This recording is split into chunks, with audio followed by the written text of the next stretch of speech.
Hanya karena aku lahir dengan tanda lahir berwarna merah dan hijau di sekujur tubuhku. Ibu permaisuri pingsan ketakutan. Di istana kerajaan, anak kembar yang bukan kembar laki-laki dan perempuan dianggap sebagai pertanda buruk. Dari anak kembar sesama jenis, hanya satu yang boleh tinggal di istana, sedangkan yang lain harus dikirim ke daerah yang dingin dan keras, serta tidak boleh menikah atau memiliki anak seumur hidupnya. Maka, aku yang semula bisa tinggal, justru ditunjuk oleh ibu permaisuri untuk dikirim pergi. Sebelum berangkat, kaisar secara khusus menemuiku, menggendong anak itu ke hadapanku, dan berkata, biarkan aku melihat seberapa menakutkan, hingga bisa membuat permaisuri Shu pingsan. Apakah ayah kaisar sudah datang? Mengapa tanda lahirku yang indah ini dianggap menakutkan? Lagi pula, tanda-tanda ini semua memiliki kegunaan besar. Kaisar mengambil tanganku dan meremasnya. Teksturnya yang lembut dan kenyal itu hampir membuat Xing Linye melemparkan aku dari tangannya. Xing Linye mengangkat pandangannya dan bertanya kepada Yan Gong yang berada di sampingnya. Tuan Yan, apakah Anda mendengar suara apapun? Tuan Yan tampak terkejut sejenak, lalu menjawab, Yang Mulia, hamba tidak mendengar apa-apa. Sambil memandangku di dalam selimut, Kaisar Zhongwen berpikir, dia memang pantas disebut kaisar sejati. Bisa mendengar suara hati putrinya. Ayahku memang tampan dan gagah. Luar biasa. Aku menggerakkan tangan dan kakiku kecil, dan saat aku menari, Kaisar Zhongwen pun melihat dengan jelas. Tanda lahir di tubuhku yang bercampur biru dan merah, tampaknya memiliki masalah selera yang besar. Tanda lahir di tubuhnya ini, sisi kiri biru, sisi kanan merah. Sangat aneh. Bahkan jika sang putri sudah dewasa, urusan perjodohan pun akan menjadi masalah besar. Tak disangka, permaisuri Shu yang biasanya tampak bodoh, kali ini membuat pilihan yang tepat. Anak yang tak bisa dinikahkan ini sebaiknya dikirim pergi, menemani lampu hijau dan Buddha kuno seumur hidup. Saat Kaisar Zhongwen sedang menunduk memikirkan, kemana sebaiknya mengirimkan putrinya ini, tiba-tiba, ia merasa ada semburat hijau di depannya. Ia merasa wajahnya sakit. Ya, ini wajahku dipukul. Belum sempat ia marah, terdengar suara anak kecil di pelukannya berbicara lagi. Cukup disentuh oleh tangan hijau, kita bisa tahu segala perbuatan baik dan buruknya sepanjang hidupnya. Cepat, biarkan aku melihat seperti apa ayah kaisar ini. Ah, sayang sekali. Kaisar yang begitu rajin memerintah demi rakyat ini ternyata berumur pendek. Berani sekali. Kau mengatakan ia berumur pendek. Pangeran Yan, bawa dia pergi dan kirim ke padang pasir. Jangan pernah diizinkan masuk istana lagi. Siap, Yang Mulia. Kenapa aku malah dikirim ke perbatasan? Aku tidak mau ke gurun. Meskipun umurku tidak lama lagi. Tapi karena sudah sampai di sini, biarkan aku merasakan hidup sebagai putri sebentar saja. Pangeran Yan mengangkatku. Melihat tanganku dan kakiku terus bergerak-gerak. Mulutku juga menangis kencang. Sangat mengganggu. Seorang bayi yang tidak disukai kaisar, tidak layak untuk diperlakukan dengan baik. Pangeran yang memegang tanganku dengan erat, sepertinya ingin menutup mulutku. Gerakannya kasar. Tiba-tiba, wajah di depanku ditampar olehku. Aduh, bayi macam apa ini? Kok punya tenaga sebesar itu? Pukulannya cukup sakit. Mata jahat Sang Eunuch menatapku tajam dari dalam pelukannya. Anak kecil, tunggu sampai kau keluar dari pandangan kaisar. Aku akan menguliti kulitmu. Aku ketakutan melihat tatapan jahat Sang Eunuch, sampai lupa menangis. Saat otakku menerima pesan dari domba gulung, aku berteriak ke arah tahta, ayah kaisar, selamatkan aku. Kasim ini bukan orang baik. Dia mencekikku. Padahal aku baru lahir setengah hari. Dia berani melakukan itu. Ayah. Dia bukan Kasim sejati. Dia punya burung. Benang jodohnya masih terhubung dengan para selir di istana. Kaisar Zhongwen di singgasana. Awalnya tak ingin lagi memperhatikan aku. Tapi saat mendengar kata burung, telinganya langsung terangkat. Burung itu bukan yang dia pikirkan, kan? Dia selingkuh. Denganmu, teh yang kau minum setiap hari juga sudah dicampur racunnya. Mendengar sampai di sini, Kaisar Zhongwen tak bisa lagi duduk tenang. Tunggu, bawa anak itu kembali. Kaisar Zhongwen menghentikan Unu Qian yang hendak keluar. Kakak, jangan tinggalkan aku. Aku anak yang baik. Aku kembali ke pelukan Kaisar Zhongwen mencengkeram baju sang kaisar sekuat tenaga. Menangis dengan keras, berusaha membangkitkan rasa kasih sayang seorang ayah dengan penampilan yang menyedihkan. Trik ini memang sedikit berhasil. Kaisar Zhongwen berusia 30 tahun, dan baru memiliki 2 putra. Putra sulungnya berusia 10 tahun. Putra bungsunya 5 tahun. Yang ada di pelukannya adalah putri kesayangannya. Cepat pergi ke rumah sakit istana dan panggil Li Zizhen untuk memeriksa. Apa yang terjadi dengan putri? Mengapa dia terus menangis? Kaisar Zhongwen sangat terganggu oleh tangisan anak itu. Tetapi dia masih ingin mendengarkan. Apalagi yang bisa dikatakan anak itu. Ketika Li Zizhen tiba, yang dia lihat adalah kaisar yang mengenakan jubah naga. Dengan hati-hati memeluk bayi sambil berteriak. Melihat tabib istana datang, ia segera menyerahkan masalah panas di tangannya. Cepat periksa, mengapa putri terus menangis? Apakah tubuhnya tidak enak? Tabib istana diminta tinggal. Sementara yang lain diperintahkan turun. Pangeran Yan yang berjaga di samping tidak bergerak. Biasanya dalam situasi seperti ini ia tidak perlu mundur. Karena ia adalah orang yang dipercaya kaisar. Pangeran Yan, kau juga turun. Pangeran Yan terkejut. Meski bingung, ia segera bertindak dan mundur. Tabib itu meletakkan tangannya di pergelangan tangan kiri saya yang terbuka. Dalam hati ia tak bisa menahan kekaguman. Selama bertahun-tahun berpraktik, Ia belum pernah melihat tanda lahir sehijau ini. Saat tangan hijau saya menyentuh tabib, Yang Huan berputar dengan sendirinya. Benar-benar orang baik. Hati seorang tabib yang penuh belas kasih. Menyelamatkan nyawa dan merawat yang terluka. Layak disebut tabib negara. Yang mulia, putri kecil ini menangis bukan karena sakit. Mungkin karena buang air kecil. Tabib itu merasakan air kencing di tangannya. Anak yang digigit serangga tentu saja akan menangis karena kesakitan. Baiklah canggung, bayi kecil itu tidak bisa menahan diri. Tadi minum susu terlalu banyak. Jadi kencingnya juga banyak. Kaisar Zhongwen juga merasa canggung. Dia melihat noda basah di tangannya. Awalnya mengira itu keringat. Ternyata dia menyentuh kencing. Hari ini benar-benar membuka mata. Dipukul wajah dan dikencingi. Si kecil ini benar-benar berani. Setelah mencuci tangan, Kaisar Zhongwen menatap tabib dan berkata, Li Zizhen, apakah ada alat untuk memeriksa racun? Hamba saya membawa jarum perak. Mari periksa apakah makanan di atas meja ini bermasalah. Baiklah, ini bukan hal sepele. Li Zizhen segera mengeluarkan alatnya dan memeriksa dengan teliti. Tidak melewatkan satupun tempat yang mencurigakan. Namun, semakin dia memeriksa, semakin tidak yakin hatinya. Dia telah memeriksa semua barang tapi tidak menemukan masalah apapun. Butiran keringat terus mengalir dari wajahnya. Setelah 15 menit, dia melapor kepada Kaisar. Hamba tidak mampu. Tidak ada yang ditemukan, tentu saja tidak bisa ditemukan. Jia, Sang Kasim, bukan orang bodoh. Bagaimana berani meracuni secara terang-terangan? Unuj Jia itu seperti kata kerdil yang tidak menggigit orang. Dia hanya membuat orang muak. Makanan yang disukai ayah Kaisar. Dia semua meludah di atasnya. Sialan, Pangeran Yan. Harus dihukum mati dengan cara disiksa perlahan. Kaisar Zhongwen yang duduk di singgasana. Marah hingga melempar cangkir teh. Hal ini membuat Li, tabib yang berlutut di lantai, ketakutan. Yang mulia, ampuni hamba. Ini karena hamba kurang terampil. Li Zizhen berlutut di bawah tahta. Tubuhnya gemetar tak henti-hentinya. Kaisar Zhongwen bukanlah raja yang sembarangan membunuh orang tak bersalah. Ia melambaikan tangan, menyuruh Li Zizhen pergi. Pergilah. Apa yang boleh dan tidak boleh dikatakan. Sudah jelas, sudah jelas. Hamba pamit. Hebat sekali Unuchian. Tidur dengan wanita orang lain, berani meludahi ruang makannya. Kalau dipikir-pikir lagi, aku mau muntah. Kaisar Zhongwen menunduk memandangku yang tertidur lelap. Ia sudah yakin aku bukan tidak mau. Melainkan bintang keberuntungan yang dikirim langit untuk melindungi Tianqi. Melihat Pangeran Yan yang masuk, Kaisar Zhongwen menyipitkan matanya dengan tatapan berbahaya. Pangeran Yan masuk dan langsung melihat tatapan Kaisar padanya. Seolah-olah ingin membunuhnya. Menemani Raja bagaikan setengah kendi. Pasti dia tadi membuat putri kecil menangis. Membuat Kaisar marah. Hamba bersalah. Menakuti putri, merayakan Kaisar, dan melanggar hukum. Melihat Pangeran Yan begitu mengerti, Kaisar Zhongwen tidak segan-segan. Langsung meluapkan amarahnya, pergi. Jangan masuk kecuali aku memanggilmu. Kaisar Zhongwen menasihati dirinya sendiri untuk bersabar. Sebelum menemukan dalang di balik ini, jangan sampai membocorkan rahasia. Dia harus segera menemukan selir mana yang berani berselingkuh darinya. Setelah puas minum, Kaisar Zhongwen menggendongku berkeliling di aula besar, menenangkanku sambil meredakan amarahnya. Setelah tenang, dia melihat aku sudah tertidur di pelukannya. Kaisar Zhongwen yang sudah tenang. Kaisar Zhongwen mulai berpikir. Siapa yang mampu mengirim pangeran yang ke sisinya? Di seluruh istana, hanya ada beberapa putri kecil. Bukankah ada benang merah yang terlihat? Biarkan putri-putri kecil itu menarik benang merah itu. Untuk mencari tahu siapa yang begitu berani.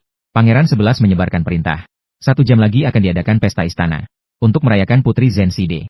Semua selir di istana harus hadir. Begitu pula keluarga ibu dari selir-selir dengan pangkat permaisuri kehormatan ke atas. Para pejabat sipil dan militer.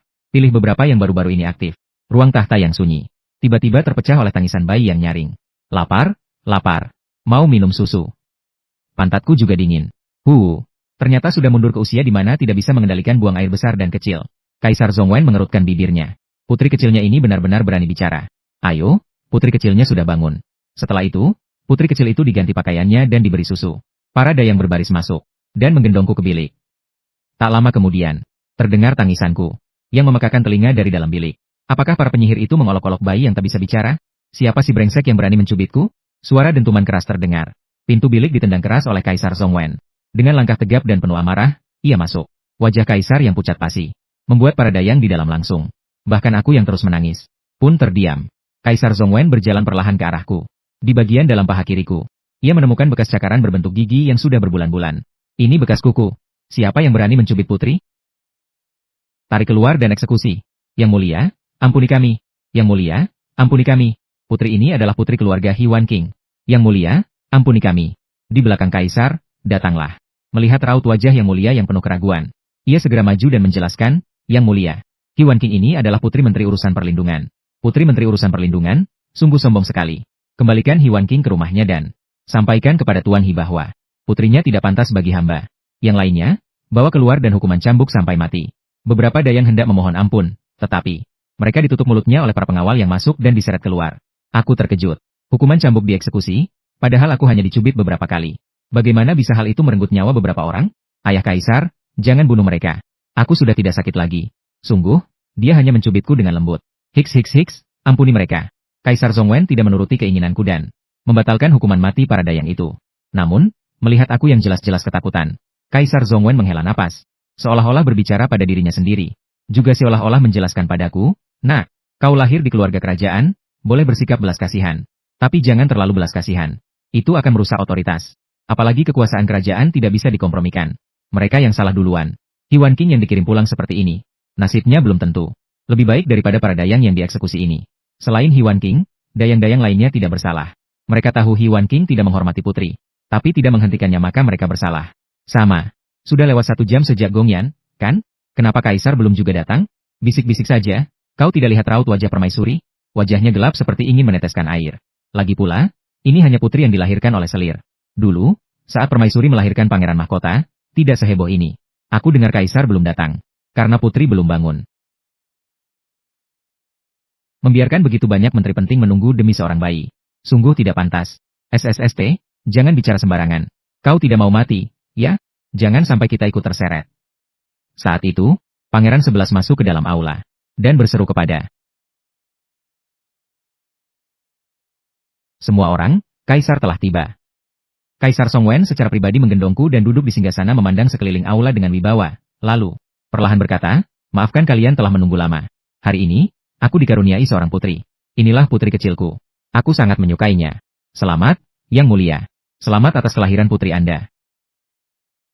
Semuanya baik-baik saja. Mari kita mulai makan.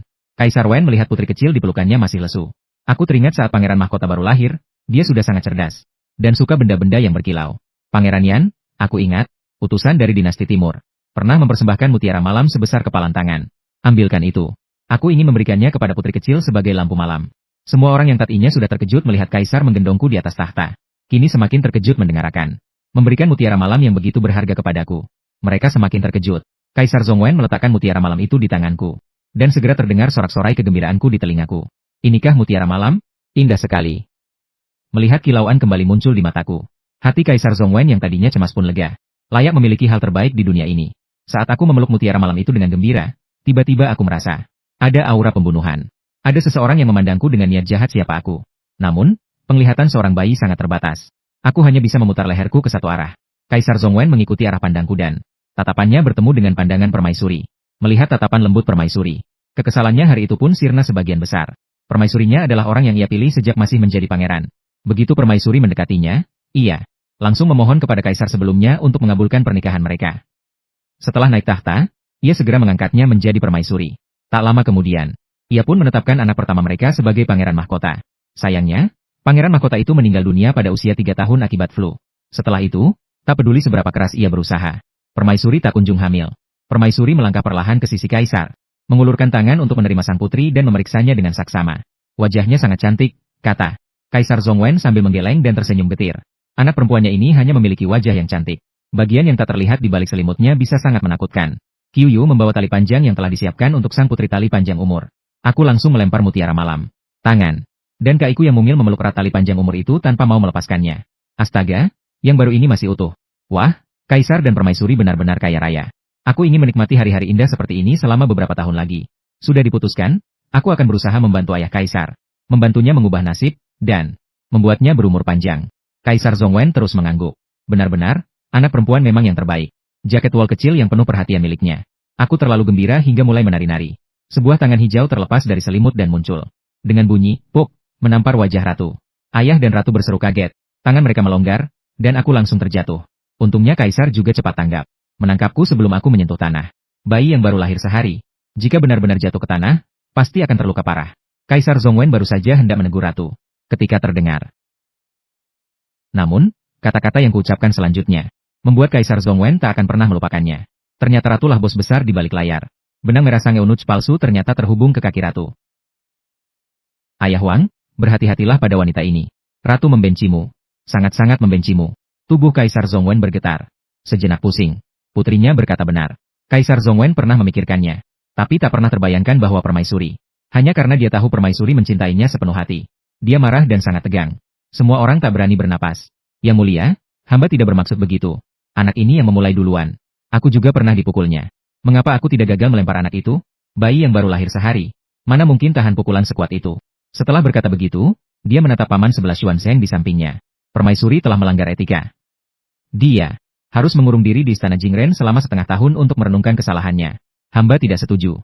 Tapi, bagaimana mungkin urusan saudara Zongwen ini bisa dihentikan begitu saja? Kaisar mengibaskan tangannya, dan para pelayan segera datang untuk mengantar ratu turun. Ratu juga punya harga diri. Melihat Kaisar tidak lagi memperhatikannya. Dia begitu marah hingga lupa etiket, lalu membalikan lengan bajunya dan meninggalkan aula. Kaisar Zongwen merasa pikiran kacau. Tiba-tiba merasakan rasa hangat dan basah di dadanya. Putrinya kembali mengompol di bajunya. Aku akan membawa putri ke bawah untuk ganti baju. Kalian makan dulu. Aku akan segera kembali. Melihat Kaisar dan permaisuri telah pergi. Para permaisuri yang berani pun bergegas meninggalkan tempat duduk mereka dan berjalan ke arah keluarga ibu mereka di bawah panggung. Mereka sebenarnya sangat berterima kasih kepada putri. Selama bertahun-tahun tidak bisa bertemu keluarga sendiri. Tentu saja mereka merindukannya. Hari ini Kaisar berbaik hati memanggil seluruh keluarga ibu mereka. Kesempatan langka ini memungkinkan para permaisuri berkumpul dengan keluarga mereka. Dan mereka benar-benar sangat gembira. Para wanita yang sedang berganti pakaian di ruang samping dua orang. Kaisar memerintahkan Dayang-Dayang untuk mengganti pakaian putri di dekatnya. Ia sangat ingin tahu mengapa permaisuri melakukan hal itu. Permaisuri mengira pangeran mahkota dibunuh oleh ayahanda Kaisar demi mengokohkan kekuasaan. Apakah ayahanda Kaisar benar-benar orang yang kejam dan tanpa belas kasihan? Kaisar Zongwen gemetar karena marah. Istri sahnya ternyata tidak mempercayainya. Kisah Kaisar membunuh anaknya itu diungkapkan oleh ayah kandung permaisuri. Permaisuri memilih keluarga daripada kekasihnya. Mengapa permaisuri tidak memilih dirinya sendiri? Apakah mata dan hati hanya untuk hiasan saja? Sebelum pangeran mahkota sakit, panglima besar di istana selalu merasa takut. Ratu, Liu Zi, sudah menjadi jenderal besar pasukan istana. Pangkat kedua. Liu Zi masih ingin naik pangkat di istana. Saat itu pangeran mahkota berusia 3 tahun. Jika kerabat luar pangeran mahkota memegang kekuasaan militer, tidak ada kaisar yang akan setuju. Jadi, siapa sebenarnya yang dihalangi oleh pangeran mahkota? Ratu yang bodoh. Itu justru percaya pada pembunuh anaknya. Lucu sekaligus menyedihkan. Bukan hanya ratu yang bodoh. Dia pun sama bodohnya. Liu Zi merebut kekuasaan militer untuk membunuh putra mahkota. Ambisinya sudah jelas. Seandainya hari ini dia tidak mendengar suara hati putri kecil itu, dia sama sekali tidak akan waspada. Setelah menyadari hal itu, Kaisar Zongwen berkeringat dingin di punggungnya. Untunglah, untunglah. Sekarang masih bisa diselamatkan. Keluarga Liu harus membersihkan leher mereka. Menunggu hingga aku menenangkan diri. Lalu para pelayan mengantar putri kecil kembali ke istana Chuhua. Kaisar Zongwen kembali ke pesta istana. Kaisar Zongwen merasa murung. Setelah meneguk beberapa gelas anggur, ia mengangkat cangkir dan turun dari panggung tinggi. Para menteri, adakah urusan yang perlu kuberikan bantuan? Semua orang saling memandang, tak ada yang berani bergerak. Perdana Menteri Wude melihat raut wajah Kaisar, menghela napas lalu, maju ke depan untuk melaporkan. Ada satu hal, hamba tak tahu apakah boleh atau tidak. Jika aku bertanya, katakanlah. Ceritakan hal yang paling menyedihkan bagimu, agar aku bisa merasa senang. Hamba memiliki anak tunggal yang sudah berusia 20 tahun, namun belum memiliki keturunan kandung. Hamba ingin meminta bantuan yang mulia untuk memperkenalkan seorang istri bagi anak hamba yang tidak berguna ini. Keluarga Wu tidak boleh punah di tangannya. Di sudut ruangan, seorang pemuda bernama Zheng Huan yang sedang minum bergegas mendekat, berlutut, dan menundukkan kepala. Yang mulia, jangan dengarkan ayahku yang tidak jelas. Bukan karena aku tidak mau menikah, tapi aku belum pernah bertemu dengan seseorang yang membuat hatiku berdebar. Jika tidak bisa membuat hatiku berdebar, aku juga tidak akan menerima perjodohan yang dipaksakan oleh Yang Mulia. Kau anak durhaka. Beraninya kau berbicara seperti itu kepada Yang Mulia. Yang Mulia, hamba merasa bersalah atas kepercayaan Yang Mulia. Hamba bahkan tidak bisa mengendalikan anak kandungku sendiri. Sambil berbicara, sang Perdana Menteri tua benar-benar meneteskan air mata kesedihan. Urusan anakmu akan kuselesaikan. Tenang saja, ini adalah putrinya. Putrinya bisa melihat benang merah yang menghubungkan dua orang. Bawa putriku ke sini. Biarkan dia meraba benang merah itu untuk mencari istri baginya. Panggil orang ke istana Chuhua, bawa putri kecil ke sini. Katakan pada permaisuri Shu. Aku rindu putriku. Yang mulia, ini tidak pantas. Hal ini akan merepotkan putri kecil. Putri kecil ini sangat mulia. Tadi ratu sudah dihukum berat. Mungkin putriku ini membawa keberuntungan. Biarkan putramu memeluk putri itu untuk menular keberuntungannya. Aku yakin tak lama lagi, keinginanmu akan terwujud. Hamba bersyukur atas rahmat Kaisar. Benar saja, melihat orang lain menderita membuatku merasa lebih baik. Aku senang hari ini. Ada hal lain yang akan kuselesaikan untuk kalian. Yang mulia, putri hamba tidak bisa hamil. Hamba ingin membawanya pulang. Ini yang mulia. Ini Li Chong yang hari ini memimpin Li Chong, yang mengawasi 7 bidang. Tuan Li, dalam setengah tahun terakhir curah hujan di kota ini sedikit. Dia baru saja dipindahkan dari daerah ke sini. Saat dia maju untuk berbicara, dia tanpa ragu-ragu dan suaranya begitu pelan hingga sulit didengar. Setelah Li Chong mendekat, Kaisar Zhongwen baru melihat dengan jelas bahwa dia adalah seorang pria tua kurus dan lemah. Ceritakanlah, apa yang terjadi? Putri tunggal hamba telah menikah selama 3 tahun, namun belum juga hamil. Hamba ingin membawa putri hamba pulang. Apakah hamba merasa putri hamba menderita di rumah mertuanya dan meminta yang mulia untuk membelanya? Suasana menjadi canggung. Li Chong tidak berkata apa-apa, hanya berlutut di tanah dan terus-menerus menundukkan kepala. Yang mulia, Tuan Li ini pasti mabuk. Semua orang mengatakan bahwa kita harus mendamaikan, bukan memisahkan. Mana ada ayah yang meminta putrinya bercerai? Seorang pejabat di samping melihat raut wajah Kaisar Zhongwen yang tidak baik, lalu ingin menarik Tuan Li ke bawah. Yang mulia, tolong berikan hamba sebuah surat perintah, agar hamba dapat membawa putri hamba pulang. Kaisar Zhongwen mengerutkan kening. Urusan putri pun dibawa-bawa ke urusan negara. Benar-benar tidak tahu batas. Ia sangat tidak menyukai putri seperti itu. Ayahku yang mulia, aku datang lagi. Kali ini pengasuhku sudah melapisi dengan kain katun yang sangat menyerap. Jadi tidak akan mengompol di bajumu lagi. Haha. Putrinya datang. Karena kelahiran baruku. Kaisar Zhongwen yang telah menembus beberapa peristiwa besar, kini melihatku dengan penuh kegembiraan. Lihatlah betapa baiknya putrinya. Di usianya yang masih kecil sudah begitu pengertian. Dia benar-benar ingin berkata padaku, apa yang perlu ditakuti dari air kencing bayi? Sama sekali tidak kotor. Dengan sudut matanya, dia melirik Li Chong yang masih berlutut di tanah. Benar-benar tidak punya rasa malu. Melihat dia menghalangi jalan di tengah, putrinya pun tidak bisa lewat. Dia hanya bisa berkata dengan tidak sabar kepada Li Chong. Aku sudah memutuskan, nanti akan kutuliskan untukmu. Aku juga akan menyuruh eunuch untuk mengumumkan perintah ini ke rumah mertua putrimu. Terima kasih atas rahmat yang mulia. Terima kasih atas rahmat yang mulia. Li Chong berlutut dan Kaisar beberapa kali. Baru perlahan bangkit. Dan menyingkir ke samping. Seorang pelayan yang menggendong putri. Menyerahkan putri ke pelukan Kaisar. Kaisar Zhongwen menerima putrinya. Baru menyadari bahwa Permaisuri Shu juga mengenakan pakaian resmi di belakangnya. Sambil menggendong seorang bayi, mungkin putri sulungnya yang belum pernah dia lihat. Mengapa Permaisuri Shu tidak beristirahat setelah melahirkan? Kaisar sengaja mengadakan pesta khusus untuk putri itu. Hamba ingin datang sendiri untuk mengucapkan terima kasih kepada Kaisar. Katanya sambil hendak menyerahkan putri sulung di pelukannya kepada Kaisar. Permaisuri Shu ingin mempertahankan kedua putrinya. Meskipun hal itu tidak mungkin, namun ia ingin mencoba setiap peluang yang ada. Kaisar Zhongwen juga ingin melihat apakah putri sulung ini, seperti putri bungsunya, memiliki bakat khusus. Tanpa sengaja, ia mendekat untuk memeluk putri kecilku. Berharap keberuntungan. Segera carilah menantu perempuan agar dapat memberikan cucu laki-laki yang gemuk dan sehat kepada Perdana Menteri. Setelah pelukannya kosong, Kaisar Zhongwen dengan lancar menerima putri sulung yang diserahkan Permaisuri Shu, lalu memeriksanya dengan saksama. Ia tidak secantik putri bungsunya. Kulitnya begitu gelap, seolah-olah terbakar. Kaisar Zhongwen menepuk pipi bayi itu dengan lembut, ingin membangunkannya, untuk melihat apakah ia juga seperti putri bungsunya. Kelahiran baru, tapi dia kecewa. Putri sulungnya sangat suka tidur. Tak peduli bagaimana dia digoda, tak ada gunanya. Akhirnya dia menyerah. Masih panjang hari-hari ke depan. Nanti melihatnya juga sama saja. Permaisuri Shu, silakan lapor. Mengembalikan putri sulung kepada Permaisuri Shu. Lalu mendekati putri bungsu. Kaisar Zhongwen melihat putrinya sendiri. Kedua tangan kecilnya bergantian mengusap wajah yang tak sadar. Kepalanya kecil itu mengangguk-angguk. Seolah menemukan sesuatu yang menarik. Pria jujur zaman dulu memang begitu. Dengan latar belakang keluarga seperti itu, putra tunggal keluarga Perdana Menteri, bisa saja tetap lajang seumur hidup. Itu memang lajang karena kemampuannya sendiri. Ayo, biarkan aku melihat dengan baik. Benang merah ini begitu halus. Hampir tak terlihat. Kenapa benang merahnya begitu halus? Apa ini? Cinta diam-diam? Sulit dikatakan. Lebih baik lihat dengan tangan kiri saja. Jangan bilang-bilang. Putra tunggal Perdana Menteri memang memiliki derajat tinggi. Cahaya kebajikan di tubuhnya begitu cemerlang. Warnanya sangat indah. Dia pemuda yang baik. Jika ada kesempatan, kakak pasti akan membuat benang merah ini lebih tebal dan lebih kuat. Kaisar San Wen terkejut mendengarnya. Seorang bayi yang baru lahir sehari berani menyebut diri sebagai kakak. Ramai sekali. Setelah selesai, seketika itu juga sang putri kecil mulai mengantuk. Kaisar, izinkan hamba yang tua ini juga menggendong putri. Hamba juga ingin merasakan keberuntungan sang putri. Tepat Kaisar Zhongwen yang sedang menguping gosip. Terkejut mendengar suara tua itu. Kaisar Zhongwen menggerutu. Lansia ini sungguh tidak tahu diri. Wu Yi sudah bosan sekali diganggu oleh sang putri kecil. Mendengar ada yang ingin memeluk anak itu, ia segera menyerahkan sang putri kecil. Ia melihat, tadi sang putri kecil mengompol di baju Kaisar. Kaisar punya baju ganti, tapi ia tidak. Kalau keluar istana dengan bau tak sedap, pasti jadi bahan tertawaan. Li dengan hati-hati menerima sang putri kecil. Melihat sang putri hampir tertidur, dia mengguncang-guncang lengannya agar sang putri bisa tidur lebih nyenyak. Aku hampir tertidur, lalu mengangkat mata dan melihat orang yang melapor padaku sudah berganti. Secara refleks, aku mengulurkan tangan kiri. Siapa yang tidak punya keinginan untuk mengintip? Cukup menempelkan tangan kiri ke tubuh orang itu. Seolah-olah menonton drama TV. Seluruh kehidupan, prestasi, kesalahan, dan kontroversinya akan muncul di hadapanku. Aku sedang kecanduan hal ini. Jadi, setiap ada kesempatan, aku akan melihat sebanyak mungkin. Li Chong, yang tadi mengamati dari samping cukup lama, mengerti niatku. Dia secara sukarela menundukkan kepala agar tanganku bisa menyentuh wajahnya. Hanya sekejap, aku terkejut hingga gemetar seluruh tubuh. Wajah pucat. Ketakutan yang luar biasa membuatku lupa menarik tangan kembali. Juga lupa menangis. Aku hanya bisa terus menerimanya. Seluruh perbuatan baik dan buruk Li Chong sepanjang hidupnya. Ketika Kaisar Zhongwen menyadari ada yang tidak beres denganku, aku ketakutan hingga lupa bernapas.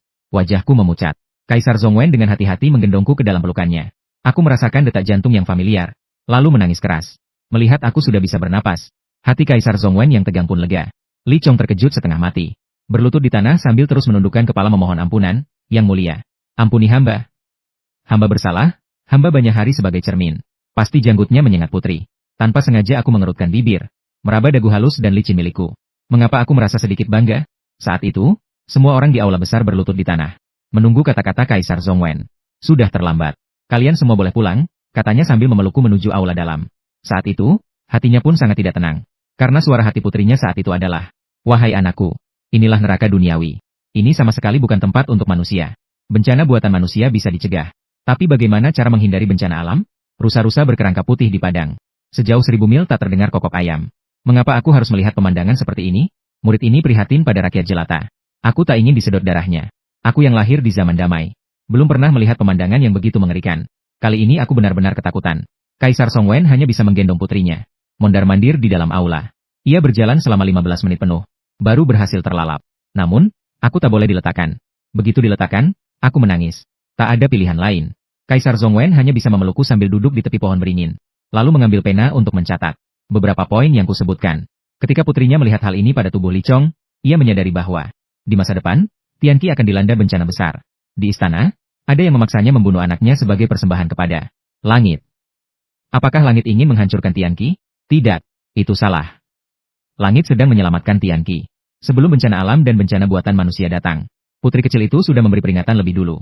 Setelah memahaminya, Kaisar Zhongwen berteriak ke arah aula yang sepi. "Han Ren, keluarlah menemui hamba." Aula itu sunyi senyap, tak ada sedikit pun gerakan. Kaisar Zhongwen merasa dirinya bodoh. Di sudut balok aula, ada seorang pria berpakaian hitam, yang ragu-ragu apakah harus turun menemui Kaisar. Tapi Kaisar memanggil Han Ren. Bukan dia. Turun atau tidak, itu masalahnya. Kaisar Zhongwen menahan amarah. Dan berkata lagi, siapa yang ditugaskan hari ini untuk menemuiku? Astaga. Orang-orang ini memang jago bela diri. Tapi otak mereka tidak terlalu cerdas. Setiap kali berbicara dengan mereka, dia hampir saja marah besar. Saat itu, seorang pria berbaju hitam melompat dari belakang. Kaisar Zhongwen membuatnya terkejut, hingga hampir menjatuhkan putri kecilnya yang ada di pelukannya. Begitulah, setiap kali muncul, posisinya tidak pernah tetap. Meskipun sudah siap, dia tetap terkejut dengan orang-orang ini.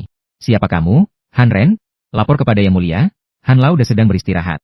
Hamba merasa sedih, "Jadi, saya membawa yang kedua." Kaisar Zhongwen menggertakkan giginya. Tiba-tiba merasa sangat dirugikan. Para pengawal pun beristirahat. Tapi justru seorang kaisar harus bekerja sepanjang tahun tanpa henti. Tuhan pun seolah menambah kesulitannya. Setelah merenung sejenak, ia memerintahkan, "Dalam 1 jam, saya ingin melihat berkas Li Chong, pejabat cuaca di Biro Astronomi. Serta, semakin detail semakin baik." Hamba menerima perintah. Dalam sekejap, bayangan gelap itu menghilang. Kaisar Zhongwen terdiam tak berdaya. Haruskah dilakukan dengan cara yang begitu tak terlihat jejaknya? Kaisar Zhongwen yang lelah setelah seharian bekerja, tertidur di singgasana sambil memelukku. Tidur Kaisar Zhongwen kali ini tidak tenang. Mungkin karena apa yang dipikirkannya di siang hari muncul dalam mimpinya di malam hari. Dalam keadaan setengah sadar, ia bermimpi beberapa kali.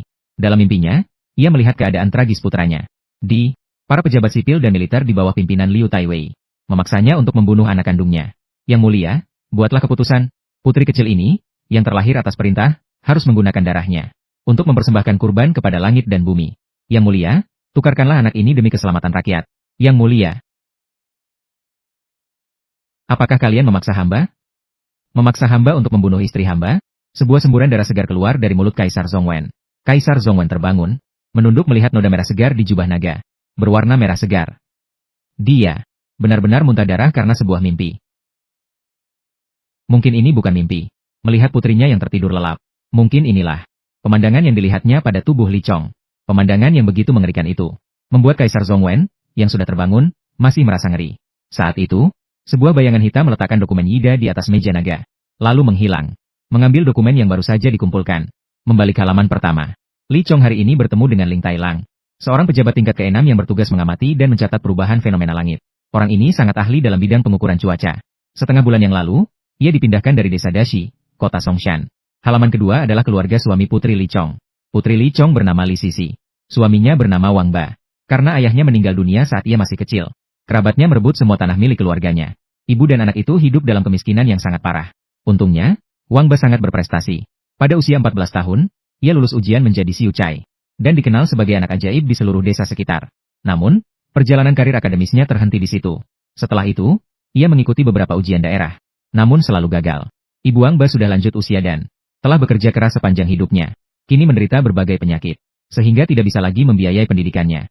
Untuk dapat melanjutkan pendidikan, Wang Ba melamar Li Chong dan meminta izin untuk menikahi putri tunggalnya, Li Sisi.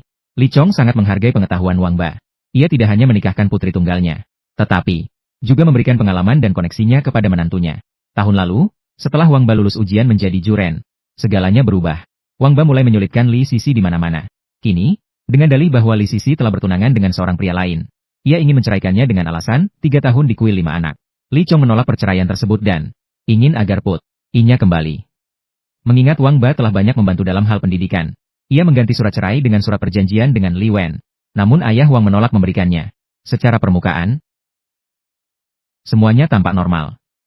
Li Chong benar-benar ingin membawa putrinya pulang. Jari-jari Zhong Wen mengetuk meja, kebiasaan yang telah ia kembangkan selama bertahun-tahun. Namun, ketukan itu justru membangunkannya. Mau minum susu? Pikirnya. Tiba-tiba ia mendapat ide, kenapa tidak tanya putrinya saja? Menantu Li Chong sungguh tak tahu malu. Menggunakan koneksi dan sumber daya mertuanya, setelah lulus ujian dan mendapatkan jabatan, dia malah ingin menceraikan istrinya.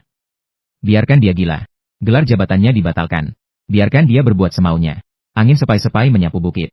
Biarkan dia bertindak semena-mena. Bulan purnama menerangi sungai besar. Aku yang belum sadar. Secara refleks mengutip pepatah modern. Salah. Ayah Huang, menantu Li Chong adalah orang baik. Dia tidak ingin menceraikan istrinya, melainkan hanya ikut bermain dalam sandiwara yang diatur oleh mertuanya, bupati setempat juga orang baik. Mereka semua hanya ikut-ikutan dalam sandiwara yang dimainkan Li Chong. Ayah Huang, Anda harus merenung. Para pejabat Anda, kecuali Perdana Menteri, sepertinya tidak ada yang berguna. Di daerah, jika ingin menulis sesuatu yang berguna untuk Anda, harus repot-repot bermain sandiwara. Benar-benar, putri saya sangat berguna. Hanya dengan beberapa kalimat, dia berhasil menghilangkan keraguannya. Seorang dayang istana menggendong putri saya untuk menyusui. Kaisar Zhongwen teringat, baru-baru ini saat sidang istana, memang ada yang menyinggung tentang cuaca. Tapi setiap kali ia ingin menanyakan detailnya, selalu dipotong oleh keluarga Liu dengan alasan urusan yang lebih mendesak. Tampaknya keluarga Liu sudah mulai bertindak. Keluarga Liu ingin memanfaatkan bencana alam sebagai dalih untuk memberontak. Liu Zi, demi menjadi kaisar baru, rela mengabaikan nyawa rakyat jelata. Saat Kaisar Zhongwen memikirkan cara menjatuhkan 6 keluarga, seorang pria berpakaian hitam tiba-tiba muncul di tengah aula. Utusan Chen Hanbing datang menemui kaisar untuk menyampaikan sesuatu. Permaisuri sedang berbaring di kamar tidur bersama Pangeran Yan. Tak lama kemudian, Kaisar Zhongwen muncul di luar istana Jingren milik Permaisuri sambil menggendong putri kecilnya. Ia telah berdebat dalam hati cukup lama, sebelum akhirnya memberanikan diri membawa putrinya ke sana. Saat ini ia merasa was-was terhadap segala hal. Tanpa putrinya, ia tak bisa tenang melakukan apapun. Meskipun urusan di meja itu agak kotor, ia tetap membawa putrinya ke sana. Ayah Kaisar, aku sangat mengantuk. Kenapa kau menggendongku aku keluar? Kaisar Zhongwen seolah bergumam pada dirinya sendiri, anak kecilku yang membawa berkah, kelahiranmu membawa keberuntungan. Jadi apapun yang kulakukan, aku ingin membawamu, nenek. Benarkah, ayah Kaisar? Aku benar-benar sebaik itu? Hahaha. Kalau begitu aku harus lebih berusaha menjadi berkah kecil ayah Kaisar. Semoga ayah Kaisar panjang umur. Semoga kerajaan Tiangqi damai dan sejahtera. Karena kata-kata beruntung putrinya itu, tubuh Kaisar Zhongwen yang semula tegang perlahan-lahan mulai rileks. Semua kesulitan hanyalah sementara. Besok pasti akan lebih baik. Setelah menarik napas dalam-dalam, Kaisar Zhongwen menendang pintu gerbang istana peristirahatan permaisuri dan melangkah masuk dengan langkah lebar. Hancurkan saja. Hancurkan seluruh istana peristirahatan permaisuri untukku. Kaisar Zhongwen saat itu sudah memutuskan. Hari ini dia akan menangkap selingkuhannya terlebih dahulu, lalu menyita harta keluarganya. Dia harus bertindak cepat dan tegas. Dengan memanfaatkan pujian permaisuri, dia akan menghancurkan seluruh klan Liu. Setelah masalah keluarga Liu terselesaikan, bencana alam lebih layak mendapat perhatiannya. Ayah Huang, jangan dihancurkan. Sayang sekali kalau dihancurkan. Ini semua uang. Loh. Nanti untuk bencana alam butuh banyak biaya. Kaisar Zhongwen berpikir memang benar. Lalu segera memerintahkan untuk menghentikan. Namun, Istana Ratu adalah batas terakhirnya. Harus dihancurkan dan dibersihkan sampai bersih. Kalau tidak, dendam di hatinya takkan terbalas. Kaisar memeluk putri kecilnya di aula utama Istana Jingren. Menunggu Ratu dan pangeran yang dibawa masuk. Ayah Huang, seperti kata pepatah, jika ingin hidup tenang, Harus bersedia, memakai hijau, di kepala. Melihat wajah Ayah Huang yang pucat pasi. Banyak kata-kata penghiburan muncul di benakku. Sayangnya, aku masih terlalu kecil.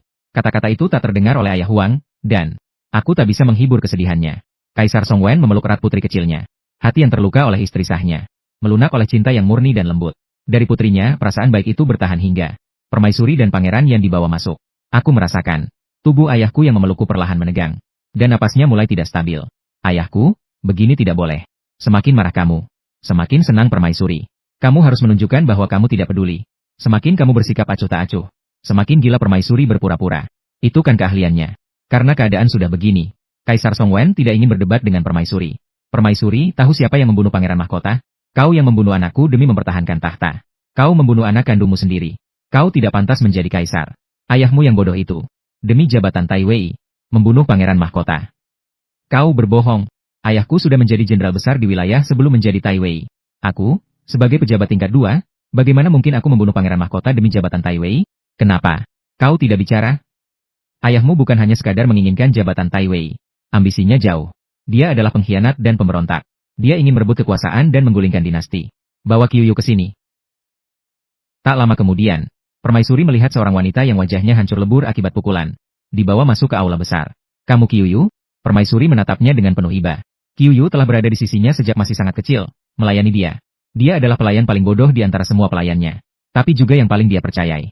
Apa dosamu padaku? Kau, seorang pelayan, melakukan hal-hal seperti ini. Tidakkah kau merasa itu merendahkan martabatmu?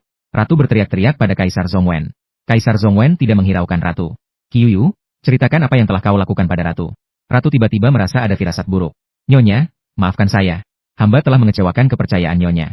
Saat Qiuyu memanggilnya, Nyonya. Ratu terdiam. Memanggilnya, Nyonya. Apakah dia ingin mengingatkan Ratu akan ikatan persahabatan di antara mereka? Ratu pun bodoh. Sekarang dia tahu bahwa hal ini tidak sesederhana itu. Katakan, di mana kau telah mengecewakan tuanku? Berikan hamba selembar sapu tangan. Katanya Nyonya memberikannya kepada Pangeran Xiu. Menyuruh hamba untuk membersihkan mulut dan tangan pangeran sehari-hari. Tak lama. Setelah pangeran menggunakan sapu tangan itu, ia jatuh sakit. Kapan tepatnya sapu tangan itu diberikan? Mengapa saat itu tidak memberitahuku? Tuan Yuan berkata, bahwa soal sapu tangan ini tidak boleh kau ketahui. Jadi, hamba pun tidak berani mengatakannya. Kemudian, ketika pangeran sakit, putra sulung melihat warna sapu tangan itu indah, lalu mengambilnya. Setelah pangeran meninggal, Lan Er pun jatuh sakit dan meninggal. Ratu terhuyung-huyung. Seolah-olah ingatannya kembali ke masa-masa menyakitkan itu. Ia ingat, saat itu memang banyak orang di istana yang sakit. Qiuyu juga menderita sakit parah. Permaisuri terdiam lama, lalu menyeka air matanya. Hamba mengakui kesalahan, tetapi hamba memiliki satu permohonan. Semoga yang mulia, mengingat kita pernah menjadi pasangan suami istri, mengabulkan permohonan hamba. Kaisar Zhongwen memandang permaisuri yang seperti itu dan mengangguk. Aku ingin melihat dengan mata kepalaku sendiri bagaimana keluarga Liu bertindak. Malam. Ini pasti akan menjadi malam tanpa tidur. Kaisar Zhongwen memeluk tertidur. Kembali ke aula utama Qin. Ia menunggu kabar. 2 jam kemudian, Pangeran 11 membawa Panglima Pasukan Emas masuk ke aula. Yang mulia, seluruh keluarga Liu Zi telah ditahan di penjara langit. Apakah Liu Zi melawan? Tidak. Chen Dairen menyerang mereka secara tiba-tiba. Sama sekali tidak memberi waktu untuk bereaksi. Baiklah. Pangeran 11 mengambil 2000 tael perak sebagai hadiah untuk Kaisar Xie dari Tongling. Tak disangka, penanganan bencana ini begitu cepat. Putrinya memang merupakan kebanggaan baginya. Kaisar Zhongwen berteriak ke udara, panggil 1 orang keluar. 3 orang berpakaian hitam melompat keluar dari 3 arah di dalam aula. Hamba Xing Leng, hamba Han Ren, hamba Bing Sue Han Ren. Waktumu beristirahat sudah habis. Maka, kau yang akan melakukannya. Setelah orang-orang itu melindungi keluarga Li Chong, termasuk putri dan menantunya. Oh ya, bawa juga Li Zizhen dari rumah sakit istana, untuk memeriksa ibu dan ayah Wang. Hamba menerima perintah, menuju sebuah rumah di pedesaan. Ayah Wang melihat orang-orang berbaju hitam yang tiba-tiba muncul. Hatinya berdebar kencang. Ini pasti datang untuk membunuh dan menghilangkan jejak. Tampaknya rencana ayah mertua telah gagal. Ayah Wang merasa sangat sedih. Ayo, lakukan saja. Aku, Ayah Wang, tidak takut. Kaisar mengutus kami untuk melindungi keluarga tuan. Kudengar ibumu sakit. Ayah Wang langsung marah, ibumu sakit? Seluruh keluargamu sakit. Ini adalah Dr. Li dari istana, yang secara khusus ditugaskan oleh Kaisar untuk memeriksa ibumu. Oh, sungguh mengharukan. Kaisar ternyata masih peduli dengan penyakit ibunya. Wang Ba lututnya lemas, lalu bersujud ke arah istana beberapa kali, hingga dahinya berdarah baru berdiri. Inikah yang dimaksud ayah mertua sebagai ikatan kesetiaan antara raja dan rakyat yang saling menguatkan? Hati Wang Ba yang gelisah selama berhari-hari perlahan tenang. Kota Kekaisaran. Tindakan tegas Kaisar Songwen dalam menangani pemberontakan keluarga Liu. Memang telah menakut-nakuti banyak orang yang tidak patuh di istana. Beberapa hari terakhir ini, saat menghadiri sidang, sikap dan efisiensi para menteri dalam bekerja meningkat secara signifikan. Kaisar Songwen sangat puas. Pada hari itu, Kaisar Songwen, Zhao Li, berjalan menuju istana Chu Hua milik Permaisuri Shu. Ia hendak menemui putri kecilnya. Bersamaan dengan teriakan Pangeran 11, Kaisar telah tiba. Permaisuri Shu, bersama kedua putri, keluar menyambut. Hamba menghadap yang mulia. Bangunlah. Apakah para putri membuat keributan hari ini? Tidak, kedua anak itu sangat penurut. Putri sulung suka tidur. Hanya putri bungsu yang agak nakal. Kenapa yang sulung begitu suka tidur? Sudah diperiksa oleh tabib? Kaisar Songwen berkata sambil mendekati. Putri sulungnya yang sudah mulai memutih sedikit.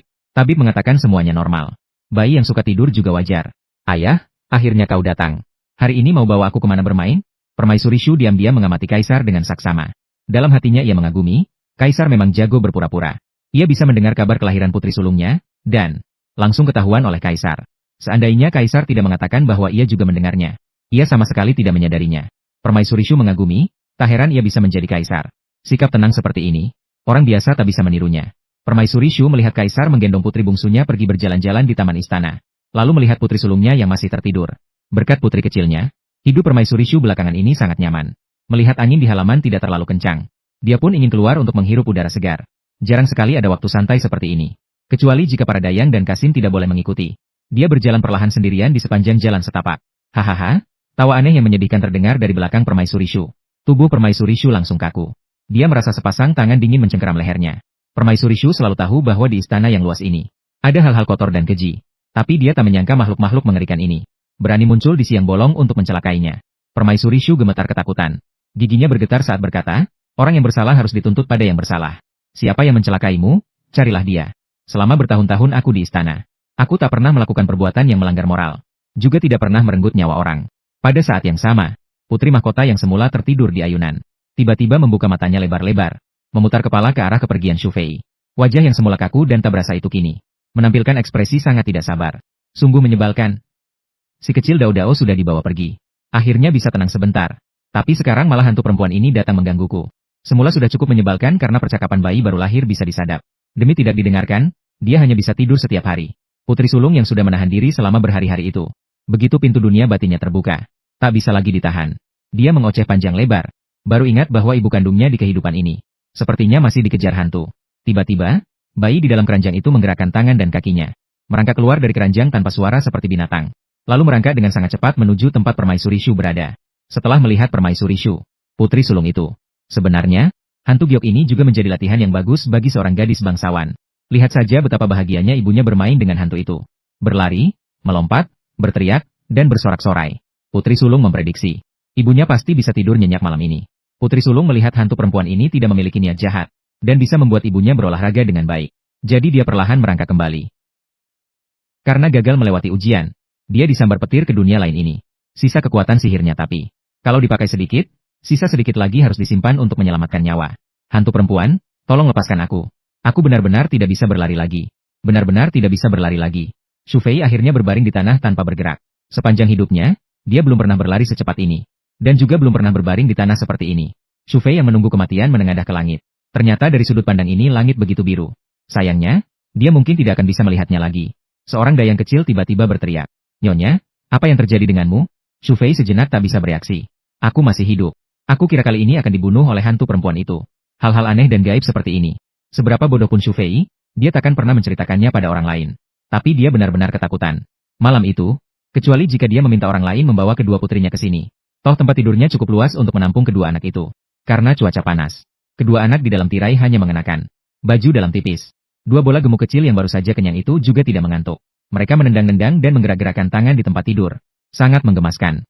Permaisuri Shu sesekali mengoceh ini itu, sesekali menggaruk-garuk sana-sini. Bermain dengan sangat gembira. Kalian berdua tidak mirip sama sekali. Anak sulung, kulitmu terlalu gelap. Nanti entah bisa putih lagi atau tidak. Kalau terus begini, nanti susah cari calon suami. Anak kedua, kamu si kulitnya putih bersih. Wajah kecilmu juga lihat. Tapi tangan dan kaki kalian punya tahi lalat sebesar ini. Warnanya pun berbeda-beda. Nanti juga susah cari suami. Kalian berdua kalau sudah besar nanti. Ibu mau cari suami di mana ya? Selama semalam, Shu Fei terus mengoceh banyak hal kepada kedua putrinya. Ketiga ibu dan anak itu pun tanpa sadar tertidur. Waktu berlalu sekitar 2 jam. Shu Fei merasa tubuhnya basah. Saat meraba dengan tangan, terasa lengket. Mungkinkah kedua anak itu buang air kecil bersamaan? Ada orang di sini? Putri-putri mengompol. Ganti pakaian putri-putri. Di mana orangnya? Hari ini tidak ada pelayan yang bertugas? Seolah teringat sesuatu. Tubuh Permaisuri Shu tiba-tiba menegang. Rasa familiar itu datang lagi. Permaisuri Shu menunduk melihat warna pakaiannya. Pupil matanya langsung melebar. Merah menyala. Dia mengenakan pakaian berwarna putih bulan sabit sebelum tidur. Wah, hantu perempuan, apakah kau datang? Apa sebenarnya mau apa? Aku sudah bilang padamu, aku tidak pernah menyakiti siapapun. Aku peringatkan, kau boleh menggangguku. Tapi kedua anakku adalah putri-putri Tianqi. Mereka memiliki darah kaisar di tubuh mereka. Hantu tidak boleh menyentuh darah naga atau jenazah. Jangan berani-berani mengincar mereka. Xu Fei menyesal setengah mati. Kenapa aku sebodoh ini? Kenapa tidak terpikir bahwa hantu perempuan juga bisa datang di malam hari? Bukankah ini akan membahayakan putriku?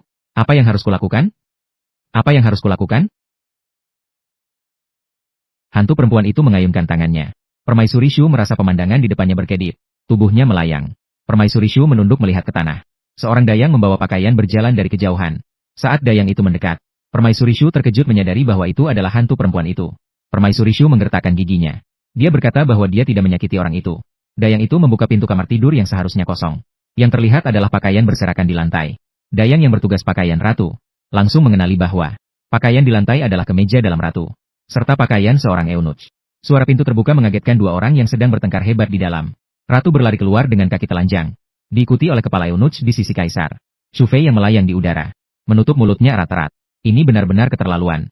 Apakah mata ratu buta? Memilih Unuchian. Tak heran keluarga Liu runtuh begitu cepat. Ternyata begitu.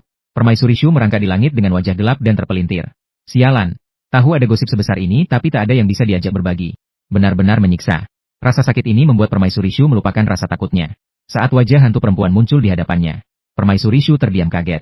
Dia benar-benar lupa soal hantu itu. Sebuah kalimat muncul secara otomatis di benaknya. Hamil membuat bodoh selama 3 tahun. Dia melahirkan 2 kali. Bukankah itu 2 kali lipat kebodohan? 2 aliran air mata berdarah mengalir dari wajah pucat hantu perempuan itu, tampak menyedihkan sekaligus menakutkan. Permaisuri Shu mengumpulkan keberanian dan berkata dengan hati-hati. Ratu sudah jatuh. Kau bisa tenang untuk bereinkarnasi. Hantu perempuan itu menggelengkan kepala. Permaisuri Shu hanya bisa menebak lagi. Apakah ada urusan yang belum selesai? Hantu perempuan itu mengangguk. Permaisuri Shu benar-benar ingin menampar dirinya sendiri. Kenapa harus punya mulut?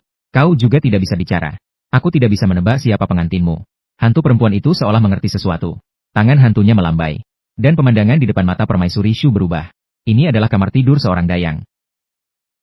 Kamar itu berukuran kecil, hanya ada seorang dayang di dalamnya, yang sedang memegang cermin sambil menangis. Kakak, di mana kau? Sudah setahun tidak ada kabar sama sekali. Ayah dan ibu sangat merindukanmu. Aku sudah masuk istana hampir setengah tahun. Mencari banyak orang untuk menanyakan kabarmu. Tapi, tidak ada kabar darimu. Hantu perempuan itu kembali meneteskan 2 baris air mata berdarah. Jangan berdarah lagi. Kau hampir membuatku mati ketakutan. Apakah kau ingin aku menemukan dayang ini dan memberitahunya tentang kabarmu? Hantu perempuan itu mengangguk lalu menggeleng. Xu Fei menjadi gila. Dia paling benci harus berpikir keras. Xu Fei tidak menebak lagi dan memilih diam. Saat Xu Fei diam, hantu perempuan itu meneteskan air mata berdarah. Menatap genangan darah di lantai yang sudah mencapai pergelangan kakinya.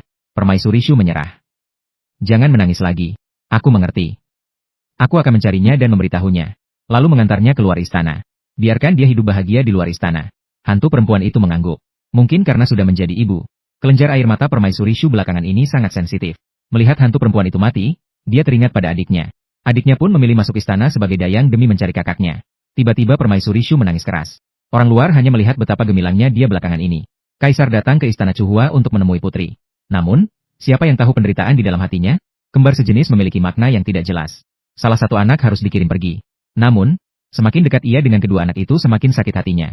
Seorang manusia dan hantu menangis dengan tak peduli pada sekitar. Aku selalu merasa ada suara aneh di telingaku. Kadang, kadang, jjj. Saat membuka mata, ada gumpalan benda hitam menggantung di atas kepalaku. Aku, yang refleksnya sudah terlatih, mengulurkan kaki kecilku untuk menendang. Tepatnya kaki kiri yang berwarna hijau. Kaki yang pernah menyentuh air ramuan Nyonya Meng. Menyentuh gumpalan hitam itu. Dalam kebingungan, sepertinya aku mendengar suara, Bayangan hitam itu pun menghilang. Permaisuri Shu duduk terpaku di tempat tidur. Menunduk melihat jubah tidurnya yang berwarna putih. Lalu mengusap wajahnya dengan tangan. Basah oleh air mata. Hantu perempuan itu sepertinya benar-benar telah pergi. Bintang-bintang di langit. Air mata Xu Fei mengalir seperti manik-manik yang putus. Jatuh dengan cepat. Ibu, kenapa menangis? Kenapa sedih sekali? Jangan menangis, ibu. Melihat ibu menangis, hatiku sakit. Melihat ibu yang biasanya ceria dan cantik menangis seperti ini, hatiku terasa perih. Tubuh bayi kecil itu pun ikut menangis keras. Ikatan ibu dan anak, putri sulung juga menangis keras di tempat tidur. Permaisuri Shu menggendong kedua anaknya. Dan ketiganya menangis keras di atas tempat tidur. Suara mereka begitu keras, hingga membangunkan para pekerja yang berjaga di luar. Namun Permaisuri Shu tidak memanggil siapapun untuk masuk melayani. Orang-orang di luar hanya bisa cemas tanpa berani masuk. Seorang eunuch yang cerdik memutar matanya, lalu berlari ke arah istana tidur kaisar. Tak lama kemudian, kaisar muncul di istana Chuhua. Kaisar Zhongwen melihat ibu dan anak yang menangis keras di atas tempat tidur ibu dan anak-anak itu. Tak bisa menahan haru. Tak perlu dipikirkan lagi mengapa Permaisuri Shu menangis. Belakangan ini, ia pun sedang memikirkan soal kembar sejenis yang nasibnya tak jelas. Sebenarnya ini adalah rahasia kerajaan. Pada tahun ketiga hingga kelima masa pemerintahan Tianqi, Permaisuri melahirkan dua putra kembar. Aturan suksesi kerajaan yang mengutamakan anak sulung tak menguntungkan. Kakak menjadi kaisar, sedangkan adik diangkat menjadi pangeran. Namun, dalam suatu jamuan keluarga, adik itu menahan kakaknya dan menggantikannya sebagai kaisar. Sejak saat itu Tianqi menetapkan aturan bahwa dari kembar sejenis, hanya satu yang boleh tinggal di istana. Sedangkan yang lain dikirim ke daerah terpencil yang dingin dan keras, dan dilarang memiliki keturunan seumur hidup. Sebenarnya, anak yang dikirim pergi itu tidak akan bisa bertahan hidup. Kaisar Zhongwen mendekat dan memeluk ketiga ibu dan anak itu dengan lengan lebarnya. Permaisuri Shu, jangan menangis. Aku berjanji padamu. Kedua anak itu tidak akan dikirim pergi. Mendengar kata-kata kaisar, Permaisuri Shu menengadah dengan mata berair dan menengadah. Yang mulia, apakah itu benar? Permaisuri Shu, dengan mata bengkak karena menangis, berbicara dengan nada muram. Tiba-tiba mengeluarkan gelembung ingus besar dari hidungnya. Kaisar Zhongwen dengan malu melepaskan pelukannya pada ketiga orang itu, dan mundur beberapa langkah. Jika gelembung ingus sebesar itu pecah, cairannya akan menyembur ke area yang luas. Meskipun ia sudah pernah menelan air liur pria, dan menyentuh air kencing bayi, namun saat ini, dia belum siap untuk terkena ingus permaisuri. Yang mulia, kenapa Anda berdiri sejauh itu? Ingusnya meletus, ya ampun. Ingus besarmu menyemprot wajahku dan kakakku. Huhu, ibu, kamu kotor sekali. Aku menggerakkan tangan dan kaki, meronta-ronta di pelukan Permaisuri Shu. Putri sulung juga terus-menerus menggosokkan wajahnya ke punggung tas. Akibatnya, Permaisuri Shu mulai kesulitan dua anak itu. Kaisar Zhongwen melihat hal itu dan segera maju untuk mengambil putri kecil. Membiarkan Permaisuri Shu memeluk putri sulung sendirian. Yang mulia, apakah aku benar-benar bisa menahan mereka? Tenanglah. Kapan aku pernah berbohong? Yang mulia, Anda benar-benar sangat baik kepada hamba. Para pelayan memberi susu kepada kedua putri, mengganti selimut baru. Dan setelah Permaisuri Shu merapikan diri, ia melihat Kaisar Zhongwen belum pergi. Wajah Permaisuri Shu memerah. Yang mulia, hamba masih dalam masa nifas, tidak bisa melayani Anda. Kedua orang dewasa itu tidak menyadari bahwa kedua bayi kecil itu, pada saat itu, secara bersamaan memutar mata lebar-lebar. Berita bahwa Kaisar pergi ke istana Chuhua pada malam itu dan menginap di sana, segera menyebar ke setiap sudut istana. Banyak orang berspekulasi apakah Permaisuri Shu akan naik pangkat karena melahirkan putri, dan diangkat menjadi permaisuri. Para selir di istana, satu persatu mata mereka memerah karena iri. Para dayang dan kasim justru sangat sadar. Tugas-tugas di istana Chuhua di masa depan harus diselesaikan dengan sepenuh hati. Permaisuri Shu sedang disayangi, jadi sekarang tidak boleh membuat kaisar marah. Anak-anaknya tidur di sampingnya, dan Permaisuri Shu tidur nyenyak. Di tengah tidurnya, ia bermimpi yang cukup indah. Dalam mimpi itu, Permaisuri Shu kembali melihat dayang itu. Hanya saja kali ini wajah dayang itu tenang, sedang menerima mangkuk dari seorang yang diserahkan padanya. Permaisuri muda melihat itu adalah semangkuk sup berwarna hijau. Sama seperti warna hijau di tangan dan kaki putrinya. Sebelum meminum sup itu, dayang itu juga melihat Permaisuri muda. Lalu segera meletakkan mangkuk itu ke samping. Dan membungkuk 3 kali ke arah Permaisuri muda. Ternyata dia sedang bereinkarnasi. Semoga di kehidupan berikutnya, kamu bisa pergi ke tempat di mana kamu bisa menentukan nasibmu sendiri. Permaisuri muda dari lubuk hatinya mendoakannya. Di pagi hari, senyum manis menghiasi bibir Permaisuri Shu. Dia membuka mata dan meraba sisi tempat tidurnya. Ternyata sudah kosong. Anak dan kaisar tidak ada di sana. Namun, sebelum Permaisuri Shu sempat merasa sedih, terdengar suara yang familiar di telinganya. Anak nakal. Sudah jam berapa ini? Cepat bangun. Permaisuri Shu menggosok matanya dengan sikap kekanak-kanakan. Takut jika membuka mata lagi, ibunya akan menghilang. Sudah berkali-kali, dia bangun tidur dan melihat ibunya di sampingnya menegurnya.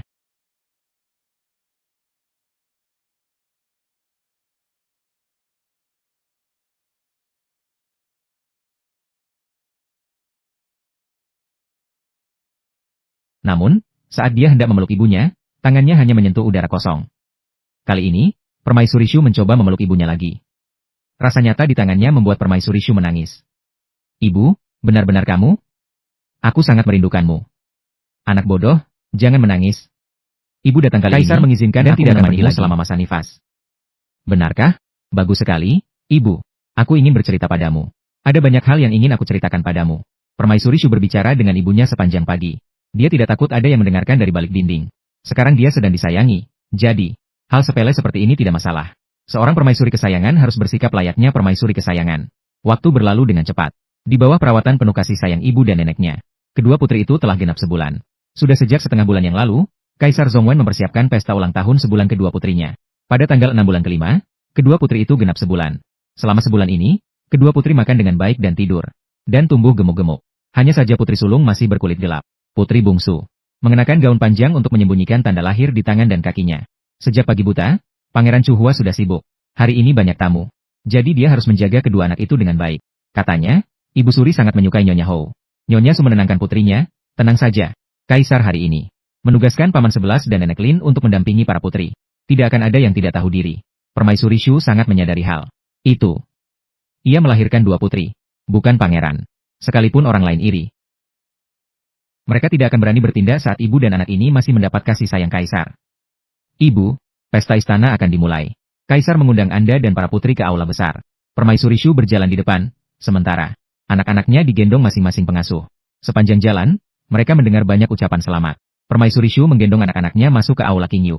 Kaisar turun-turun dari panggung tinggi, mengambil putri bungsu, sedangkan permaisuri kedua mengambil putri sulung. Pada pesta hari ini, para bangsawan, pejabat sipil dan militer, serta para wanita terhormat dari dalam dan luar istana dari dinasti Tianqi diundang. Kaisar dan permaisuri kedua, masing-masing memeluk seorang putri. Berdiri di atas panggung tinggi menerima ucapan selamat. Aku dikaruniai dua putri. Seluruh negeri bersukacita.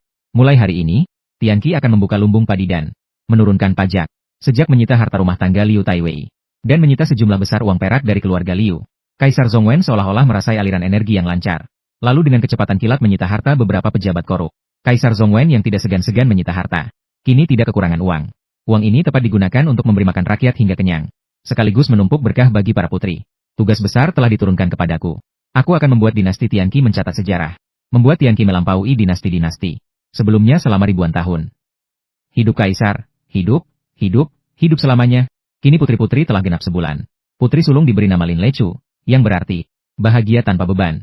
Matahari terbit pertama dijuluki Putri Chuyang. Putri bungsu diberi nama Lin Xingke, cahaya bintang yang gemilang, segar dan menawan, dan dijuluki Putri Xingyao. Terima kasih kepada Kaisar atas pemberian nama. Kepala Unuch, si Gonggong, berdiri di atas panggung tinggi dan berteriak, makanan disajikan. Awalnya suasana sangat baik. Namun, selalu ada suara yang tidak pada tempatnya terdengar. Yang mulia Kaisar Tianqi memiliki perintah nenek moyang. Jika bukan kembar naga dan burung phoenix, salah satu harus dikirim keluar. Istana. Para menteri berani bertanya, Yang mulia, putri mana yang akan dikirim keluar istana? Kapan? Ruang tahta sunyi senyap. Semua orang tidak berani menengadah. Jadi tidak ada yang melihat.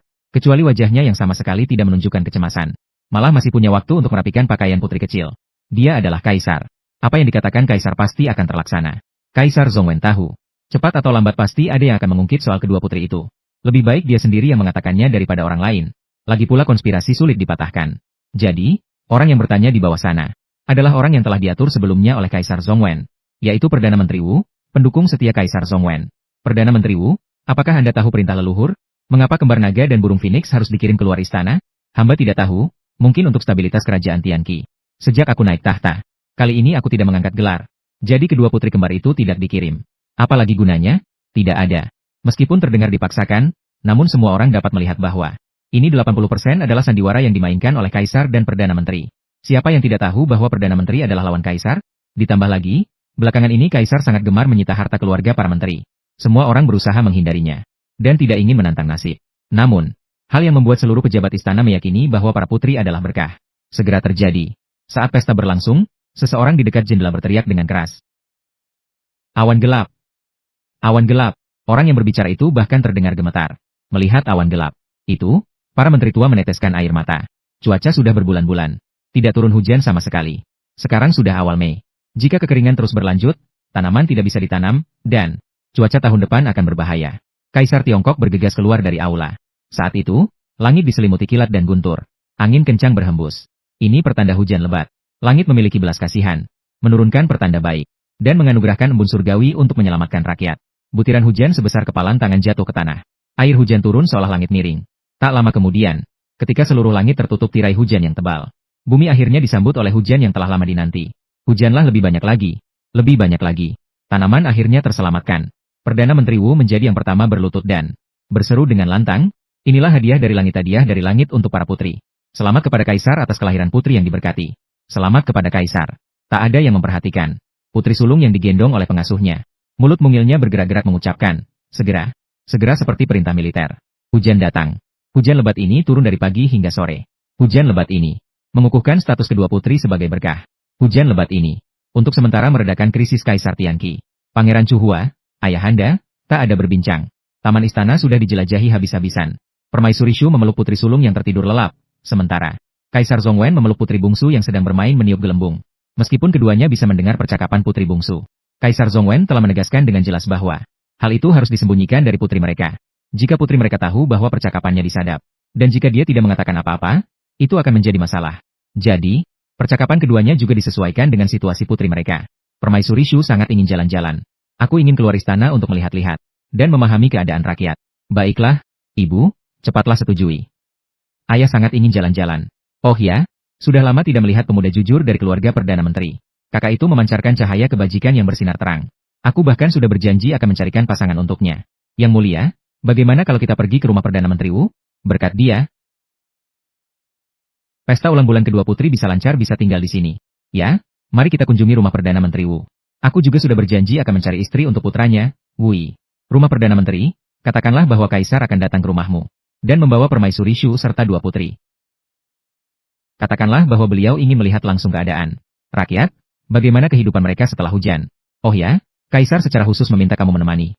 Jadi beberapa hari ini kamu harus tinggal di rumah saja. Belum sempat Wu Yi menjawab. Pengurus rumah tangga Kanselir Wu dengan hormat membawa masuk beberapa orang. Saat orang-orang itu hendak bersujud, Kaisar yang mengenakan jubah kelelawar itu menggelengkan kepala. Sekarang aku hanyalah rakyat biasa. Bagaimana mungkin aku membiarkan Kanselir Wu bersujud? Panggil saja aku Tuan Lin. Selamat datang, Tuan Lin. Selamat datang, Nyonya Lin. Nyonya Wu, yang mendengar Kaisar datang secara langsung, segera membawa putrinya, Wu Qing, untuk menemui. Yang mulia, jangan terlalu sopan. Kali ini saya keluar istana untuk melihat bagaimana rakyat Tianqi menjalani hidup mereka. Perdana Menteri Wu, Anda sudah terlalu tua dan banyak orang mengenal Anda. Jadi biarkan Wui dan Wu Xing yang menemani saja. Yang mulia sudah berfirman, kata Dai Zi. Setelah mendampingi, Wui sangat senang. Biasanya ayahnya selalu mengatakan dia pemalas. Tapi kali ini dia tidak bisa membantahnya. Tidak masalah, Tuan Lin. Di ibu kota ini, dari atas hingga bawah, tidak ada tempat yang tidak kukenal. Bukan di kota ini, tapi di luar kota. Dalam perjalanan penyamaran ini, Yang Mulia dan Wui berkuda, sementara Permaisuri Shu dan Wu Jing, dua pengasuh, masing-masing menggendong seorang putri. Para wanita keluarga duduk di kereta kuda.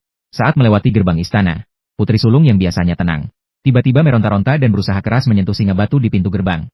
Permaisuri Shu mengira dia suka melihatnya. Jadi dia sengaja menggendongnya ke sana agar putri sulung bisa menyentuhnya. Namun hal yang mengejutkan pun terjadi. Putri sulung hanya mendorongnya dengan lembut. Namun, singa batu besar yang duduk di depan gerbang kediaman Perdana Menteri pun terjatuh. Singa batu itu jatuh dengan suara gemuruh yang keras. Aku sudah bilang padamu sejak lama agar jangan terlalu hemat. Perdana Menteri dari negeri asing ini terlihat begitu miskin. Menaruh singa batu palsu di depan gerbang sungguh memalukan. Suruh orang kembali dan berikan kepada sepasang singa dari batu marmer putih untuk diletakkan di depan gerbang. Yang mulia, apakah Anda ingin mendengarkan apa yang Anda katakan sendiri tentang tusukan harimau dan serigala? Namun, bisa mendapatkan sepasang singa penjaga gerbang yang dianugerahkan secara gratis. Juga cukup baik. Setelah Kaisar Zhongwen berkata demikian, ia pun pergi bersama rombongannya. Ia tahu bahwa putri bungsunya memiliki kemampuan yang tidak main-main. Dan putri sulungnya tidak mungkin orang biasa. Hanya saja, Kaisar Zhongwen tidak mengerti mengapa putri sulungnya berbulan-bulan tidur dengan tenang. Mengapa hari ini tiba-tiba ingin mendorong singa batu rumah Perdana Menteri? Apakah dia punya dendam dengan singa batu itu? Di ruang kerja kediaman Perdana Menteri Wu. Perdana Menteri Wu melihat kertas keberuntungan kuning yang diletakkan oleh pengurus rumah tangga di atas meja. Kertas itu ditemukan di dalam tubuh singa batu saat para pelayan membersihkannya. Pelayan Perdana Menteri bertanya kepada sang ahli tentang kertas keberuntungan itu. Namun pengurus rumah tangga itu ragu-ragu dan tak berani mengatakan apa yang dikatakan sang ahli. Melihat Kanselir Wu hampir marah, pengurus rumah tangga terpaksa membuka mulut. Kertas keberuntungan, putus keturunan? Katakan lagi. Kanselir Wu marah hingga kepalanya seolah mengeluarkan asap. Tak heran anak laki-laki dan perempuannya tak mencari pasangan. Tanpa pasangan, tak bisa menikah, bagaimana bisa punya keturunan? Bukankah ini berarti putus keturunan? Kanselir Wu memberi alasan yang sangat masuk akal mengapa anak laki-laki dan perempuannya tak mencari pasangan. Guru mengatakan bahwa jimat ini sangat berbahaya. Keluarga yang menempelkan jimat ini, anak-anak yang lahir tidak akan hidup lebih dari 1 tahun. Kanselir Wu tidak menyerah dan bertanya lagi kepada pengurus rumah tangga. Apakah putra dan putri? Tuan tidak mencari pasangan karena jimat ini? Masalah utama Tuan adalah, kedua anak dewasa ini tidak menikah. Guru mengatakan bahwa jimat ini belum menunjukkan efeknya. Jika ada anak di rumah ini yang mati karena jimat ini, jimat itu akan menjadi hitam. Perdana Menteri memandang jimat yang sudah menguning itu, dan kembali marah. Masalahnya tetap ada pada kedua anak sial itu sendiri. Sudah, kau boleh pergi. Setelah mengusir pengurus rumah tangga, Perdana Menteri Wu duduk sendirian di ruang kerjanya. Pertama-tama, jimat ini harus diserahkan kepada Kaisar. Hal ini tidak bisa disembunyikan dan tidak mungkin disembunyikan. Pasti Kaisar sudah mengetahuinya sekarang. Mengingat jimat ini ditemukan oleh putri mahkota. Kedua, siapa yang ingin mencelakainya? Tidak banyak pihak yang mampu melakukannya dengan begitu rapi. Setelah mengesampingkan mereka yang baru saja rumahnya disita, hanya Jenderal Penjaga Utara, Pangeran Gongking, dan Markuis pendiri negara yang mungkin terlibat. Mungkin ada orang lain, tetapi instingnya mengatakan bahwa orang yang menaruh surat keberuntungan itu berasal dari salah satu dari mereka. Perdana Menteri Wu mengetuk meja dan tenggelam dalam lamunan. Di sisi pasukan penyamaran, Wu Yi telah membawa Kaisar dan rombongannya keluar kota. Kaisar Songwen, dalam perjalanan ini, menyerahkan urusan istana kepada Perdana Menteri Wu. Kali ini ia bisa keluar selama sekitar 2 minggu. Jadi setelah rombongan mereka keluar kota, mereka tidak berhenti dan terus berjalan ke utara. Sebelum hujan turun, kekeringan di utara paling parah. Kali ini Kaisar Songwen akan pergi ke sana untuk melihat-lihat. Tuan Lin, kami sudah berjalan setengah hari. Apakah para nyonya ingin keluar untuk beristirahat sebentar? Ya, aku ingin keluar untuk menghirup udara segar. Saudara laki-laki ini memang peduli. Saudara laki-laki sebaik ini. Aku pasti akan mencarikanmu menantu perempuan yang baik. Kaisar Songwen mendengar putrinya berbicara. Tentu saja ia setuju. Nyonya, turunlah sebentar untuk beristirahat dan meregangkan tubuh. Kaisar Songwen sendiri membantu Permaisuri Shu turun dari kereta, lalu pergi menjemput anak-anak. Keduanya tampak seperti pasangan suami istri biasa. Permaisuri Shu tersenyum lembut. Suamiku, kau pasti lelah. Menunggang kuda pasti melelahkan, bukan? Tidak lelah. Jarang sekali bisa keluar seperti ini, jadi perasaanku sangat rileks. Saat mereka beristirahat di tepi jalan, sepasang kereta kuda melintas di samping mereka. Saat kereta kuda itu lewat, debu berterbangan. Pengasuh melihat hal itu dan takut debu menghirup anak-anak. Segera memeluk para putri dan naik ke kereta. Permaisuri Shu tetap tersedak dan batuk-batuk tak henti. Setelah kereta kuda itu lewat, seorang pemuda bertubuh tidak terlalu tinggi namun berwajah tampan berbalik dari depan. Wajah bulat, kenapa kamu di sini? Tanya Wu Yi dengan heran kenapa orang ini ada di sini. Ada kiriman yang harus dikirim ke Kabupaten Shanking. Karena mendesak, aku harus mengantarnya sendiri. Pemuda yang disebut wajah bulat itu adalah teman sekelas Wu Yi, bernama Su Liwan. Usianya 19 tahun, 1 tahun lebih muda dari Wu Yi dan belum menikah. Sama seperti Wu Yi, dia juga seorang lajang yang sudah tua. Di akademi, keduanya sering diejek sebagai dua lajang. Sayang, aku mau keluar. Biarkan aku meraba-raba dia. Kakak wajah bulat ini, tubuhnya bersinar keemasan lebih terang dari Wu Yi. Dengan kebajikan sekecil ini, tubuhnya sudah begitu berkilau. Cepat, biarkan aku lihat apa yang telah dia lakukan hingga begitu mengagumkan.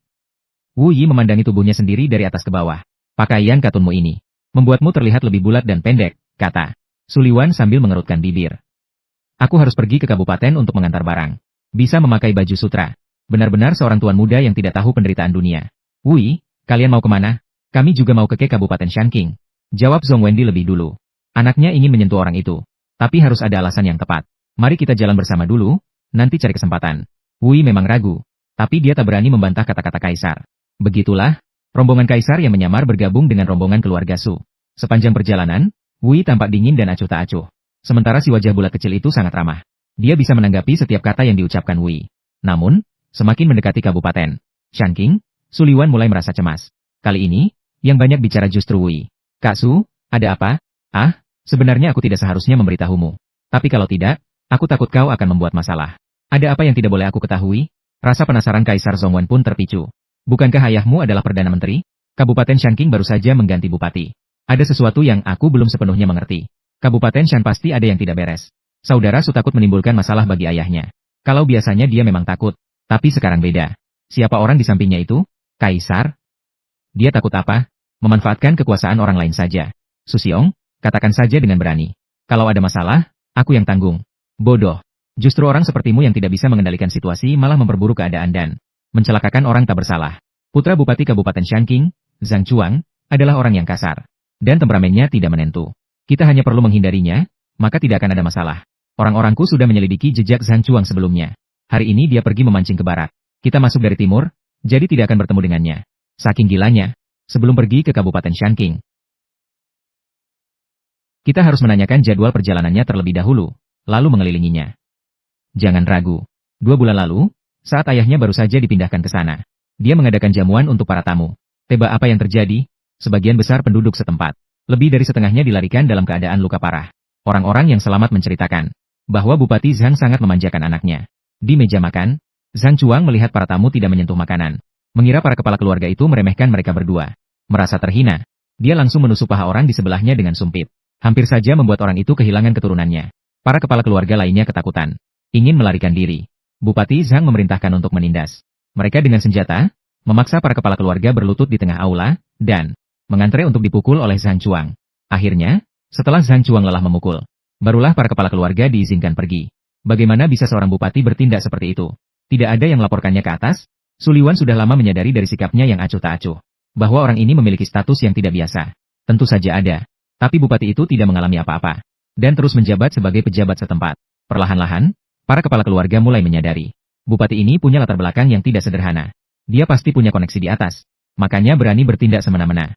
Setelah mendengarkan penjelasan Su Liwan, Kaisar Song Wen berkata dengan sangat serius, aku justru ingin bertemu dengan Sancu ini, melihat seberapa gemuk dia sebenarnya. Rombongan itu berjalan dan berhenti sesekali, dan dalam waktu kurang dari setengah hari, mereka tiba di Kabupaten Shanking. Setelah masuk ke kota, rombongan itu merasa lelah setelah perjalanan yang melelahkan. Tepat saat waktu makan siang, Su Liwan, teman-teman, aku sudah beberapa kali ke Kabupaten Shanking ini. Aku tahu ada sebuah restoran yang bersih dan higienis. Akhir pekan ini aku yang traktir, mari kita coba bersama. Ketika rombongan penyamaran melihat restoran yang disebut Su Liwan sebagai bersih dan higienis, mereka terkejut. Masuk saja ke sini. Jangan lihat tokonya kecil. Rasanya enak kok. Sayuran liar saladnya paling enak di sini. Tidak masalah di mana kita makan. Tapi apakah Tuan Lin bisa menerimanya? Tempat ini katanya restoran. Tapi sebenarnya hanya gubuk tanah. Di dalamnya hanya ada beberapa meja usang. Zhong Wendi melihat memang sudah banyak orang di dalam, lalu masuk duluan. Kelihatannya bagus. Ya. Ayo, ke sini, katanya. Melihat dia masuk, semua orang pun mengikuti. Rombongan itu mencari sudut untuk duduk dan menunggu hidangan disajikan. Kalian merasa mereka terus-terusan melihatku, kan? Tanya San Wendi dengan suara pelan. Ini aku yang baru bangun tidur, kataku sambil memutar-mutar mata bulatku ke sekeliling. Dalam hati, aku langsung masuk ke mode mengomel. Bagaimana bisa mereka tidak melihatmu? Lihat saja, semua orang memakai baju. Kalian juga pakai apa? Huang Dadi, lihatlah bagaimana mereka duduk. Bisakah kau dengar suara bayi perempuan yang baru lahir? Zhong Wendi dan Xu Fei memang memperhatikan sekeliling dengan serius. Memang benar mereka berpakaian sendiri. Meskipun semuanya baju kain kasar, tapi dicuci bersih-bersih, tanpa tambalan. Postur tubuh mereka tegak dan rapi. Tidak seperti orang yang datang untuk makan, melainkan seperti datang ke istana. Permaisuri Shu tersenyum, kakek, kita harus menyesuaikan diri dengan kebiasaan setempat. Setelah berkata begitu, dia melemaskan tubuhnya. Punggungnya membungkuk, dan tangannya diletakkan dengan santai di atas meja. Pemandangan itu tentu saja tidak menyenangkan. Ini adalah sayuran pinus yang baru tumbuh setelah hujan deras beberapa hari yang lalu. Sayurannya masih segar dan lembut. Cobalah, Su Liwan mulai menjelaskan. Kaisar Song Wen memang sudah mencicipi segala macam makanan di istana. Tapi sayuran segar seperti ini memang belum pernah dia coba. Di piring itu terdapat sayuran pinus yang sudah dicuci bersih, dengan mangkuk saus telur di sampingnya. Su Liwan melihat Tuan Lin hanya menatap tanpa menyentuh sumpitnya. Langsung mengerti, Tuan ini tidak terbiasa makan seperti Tuan Lin. Su Liwan mengambil sepotong sayuran liar dengan sumpit, mencelupkannya ke dalam saus telur, lalu memasukkannya ke mulut, sambil menyuap nasi dalam jumlah besar. Cara makan seperti ini sangat cocok dengan nasi. Wah, aku juga ingin mencobanya, kata Wang Dadi. Biarkan aku mencium aromanya juga. Kaisar San Wen mengambil pengasuh, memeluk sang putri kecil sambil makan dengan satu tangan. Enak, enak, aromanya segar. Zhong Wendi, yang sedang menikmati makanannya, berkata kepada pemilik warung, Tuan, tolong sajikan sepiring daging untuk semua orang. Tagihannya ke akun saya. Suasana sedang hangat, ketika seorang kakek di samping tertawa, membawa mangkuk anggur ke sisi Tuan Lin. Tuan, begitu kalian masuk, aku sudah memperhatikan kalian. Aku pikir, dengan pakaian sebagus itu, pasti kalian salah masuk. Tidak mungkin masuk ke sini. Tapi ternyata kalian masuk, bahkan mentraktir semua orang daging. Laki-laki tua ini cukup ramah. Sambil bicara ia menepuk bahu Kaisar Zhong Wen. Tepukan itu membuat Wu gemetar. Hampir saja berlutut. Kaisar Zhong Wen tidak marah, malah semakin senang. Bos, hari ini aku senang. Tagihan semua orang ditanggung aku. Aku yang mentraktir. Kaisar Zhong Wen benar-benar senang dengan kesederhanaan rakyat. Interaksi tanpa campur tangan kepentingan apapun. Ini adalah pertama kalinya Kaisar Zhong Wen. Ini adalah pertama kalinya dia makan dan minum dengan begitu santai. Permaisuri Shu juga baru pertama kali melihat Kaisar seperti ini. Dia mengangkat mangkuk anggurnya untuk ikut meramaikan suasana. Saat suasana sedang hangat, tiba-tiba datang sepasang orang di pintu. Pemimpin rombongan itu melangkah masuk restoran dengan langkah lebar.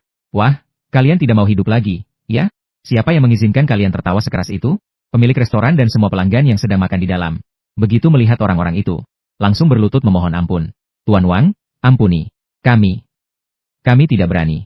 Pemilik restoran melihat Tuan Songwen belum berlutut. Tak tega melihat orang asing itu menderita. Ia menarik ujung baju Tuan Songwen dengan lembut. Tuan, cepatlah berlutut. Orang jantan tidak boleh rugi di depan mata. Bisakah Tuan Songwen berlutut? Tentu saja tidak. Pemilik restoran melihat hal itu, segera berlutut dan merangkak ke hadapan Tuan Wang.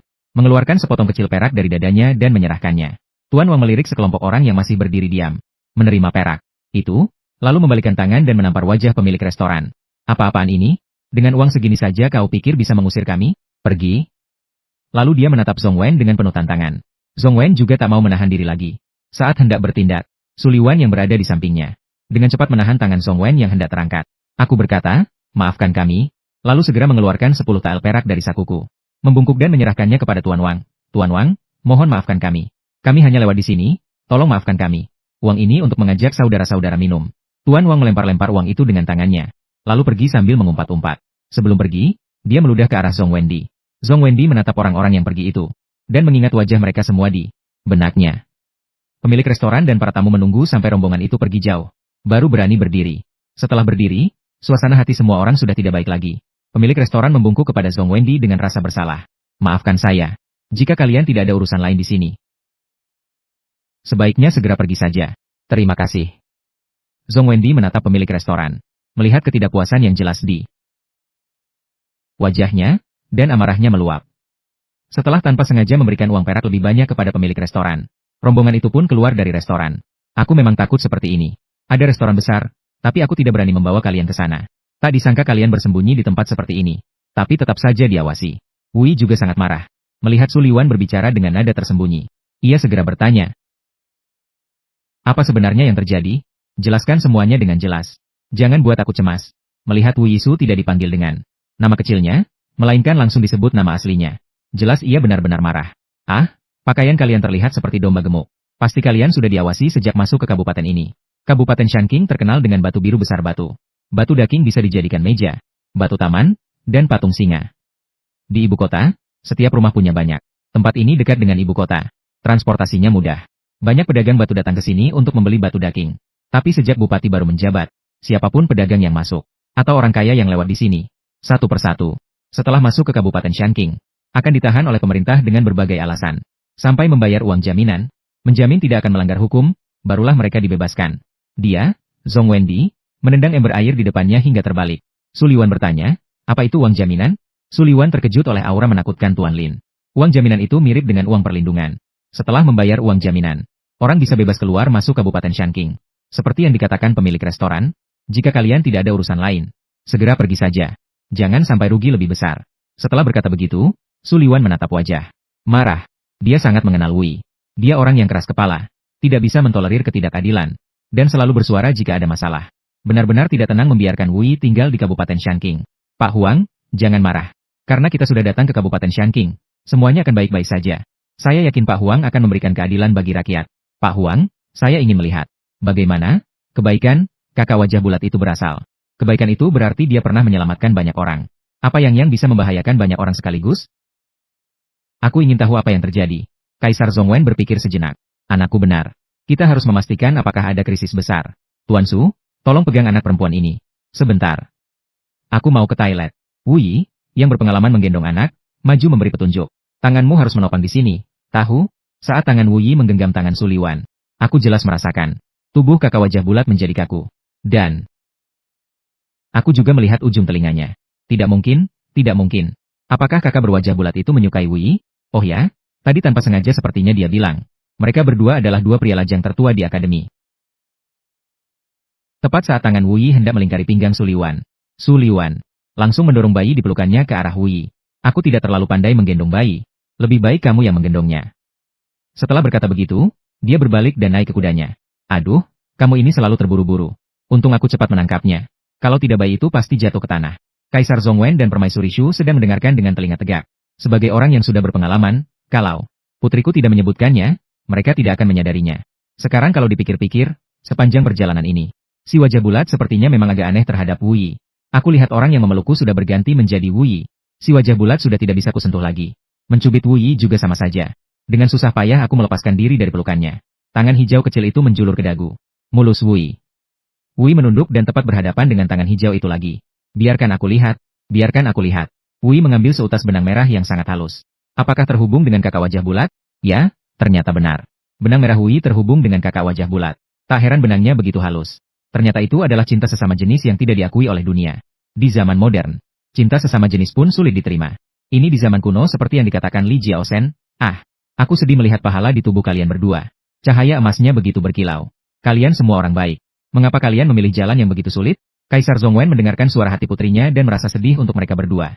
Putriku, apakah kamu lupa untuk merasa sedih untuk seseorang? Jika Perdana Menteri Wu tahu bahwa anaknya menyukai pria. Astaga, dia malah sedikit ingin melihat ekspresi Perdana Menteri Wu saat mengetahui kebenaran. Kaisar Zhongwen terkejut dengan selera humornya sendiri. Kapan dia mulai sebegitu membosankan? Melihat putrinya mulai mengantuk lagi. Kaisar Zhongwen berdiri dari samping. Dan berkata kepada semua orang, kita tidak akan pergi.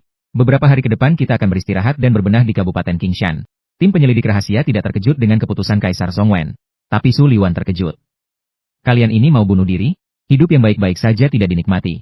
Malah mencari masalah. Akhirnya, bujukan itu sia-sia. Ia hanya bisa mengusulkan, kalau begitu, ikuti aku saja. Aku kan sudah beberapa kali ke sini. Keluargaku juga punya toko di Kabupaten Shanqing. Beberapa hari ke depan, kita tinggal di toko Sujiliang saja. Setidaknya di bawah pengawasan langsung, bisa kita awasi sedikit. Selama di Kabupaten Shanqing, Kaisar Zhongwen tidak keberatan dimanapun mereka tinggal. Lagi pula, ia juga ingin melihat bagaimana hubungan antara Wu Yi dan Su Liwan. Rombongan itu pun menetap di toko Sujiliang.